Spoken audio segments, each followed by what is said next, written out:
നമ്മളെല്ലാവരും ഇപ്പോൾ world cup സോക്കറിൻ്റെ ജ്വരത്തിലാണല്ലോ. എല്ലാവരും അതിന് പിന്നാലെ ഓടിക്കൊണ്ടിരിക്കുകയാണ്. ഈ തരുണത്തിൽ നമ്മൾ ആലോചിക്കേണ്ട ഒരു കാര്യമുണ്ട്. ഇത്രയും കായികക്ഷമതയുള്ള മറ്റൊരു സ്പോർട്ടുണ്ടോ എന്നുള്ള സംശയമാണ്. പക്ഷേ ഈ കളി കണ്ടുകൊണ്ടിരിക്കുമ്പോൾ തന്നെ 2021 യൂറോയിൽ എറിക്സൺ എന്ന ഡെൻമാർക്കിലെ അതിപ്രശസ്തനായിട്ടുള്ള ഫുട്ബോളർക്ക് സംഭവിച്ച കാര്യം കൂടി നമ്മൾ ഓർക്കാതെ പോകരുത്.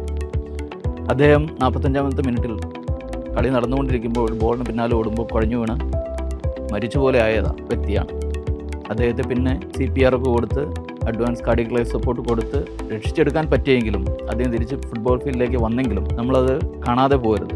ലോകം തരിച്ചു നിന്ന ഒരു രാത്രിയായിരുന്നു അത്. അപ്പോൾ ഇത്തരം കാര്യങ്ങൾ സൂചിപ്പിക്കുന്ന എന്താണ്? കായികക്ഷമത അങ്ങേയറ്റമുള്ള ആൾക്കാർ പോലും പലപ്പോഴും മാസീവ് ഹാർട്ട് അറ്റാക്കിനോ അല്ലെങ്കിൽ ഹൃദയാഘാതത്തിനോ അടിമപ്പെടാറുണ്ട്. എന്താണ് ഇതിനുള്ള കാരണം കൂടി നമുക്കൊന്ന് അനലൈസ് ചെയ്യുന്നു. ഒന്ന്, ഇത്തരം ആൾക്കാർക്ക് ചില ഹൃദയത്തിൽ ജന്മനായുള്ള വ്യതിയാനങ്ങൾ ഉണ്ടായെന്ന് വരാം. ഹൃദയ മസിലിൻ്റെ കട്ടിപ്പ് കൂടുക, ഹൃദയത്തിൻ്റെ മിടിപ്പിലുണ്ടാകുന്ന വ്യത്യാസങ്ങൾ, അതുപോലെ തന്നെ ഇലക്ട്രോലൈറ്റ് ഡിസ്റ്റർബൻസസ്, അതായത് തുടർച്ചയായിട്ടുള്ള വർക്കൗട്ട് കാരണം സോഡിയം, പൊട്ടാസ്യം, മഗ്നീഷ്യം തുടങ്ങിയ ലവണങ്ങളിലുണ്ടാകുന്ന വ്യത്യാസങ്ങൾ, അതുപോലെ തന്നെ തിരിച്ചറിയപ്പെടാതെ പോകുന്ന ബ്ലോക്കുകൾ ഹൃദയാഘാതത്തിലേക്ക് നയിക്കും. അപ്പോൾ ഇതെല്ലാം പലപ്പോഴും ഒറ്റയ്ക്കായോ കൂട്ടമായോ വന്ന് ആക്രമിക്കുമ്പോഴാണ് കായികക്ഷമതയുള്ള ഒരാൾ പോലും വീണു പോകുന്നത്. അപ്പോൾ ഇത് വിരൽ ചൂണ്ടുന്നത് എന്താണ്? കായികക്ഷമതയുള്ള ആൾക്കാർ ഇതിന് അടിമപ്പെടാറുണ്ടെങ്കിൽ, മരിച്ചു പോകാറുണ്ടെങ്കിൽ, സാധാരണ ആൾക്കാരുടെ കാര്യം അപ്പോൾ എന്തായിരിക്കും എന്നുള്ളൊരു ചോദ്യം കൂടി നമ്മുടെ മനസ്സിലേക്ക് ഓടി വരണം. ഇതിലേക്ക് നമ്മൾ മനസ്സിലാക്കണം. താങ്ക്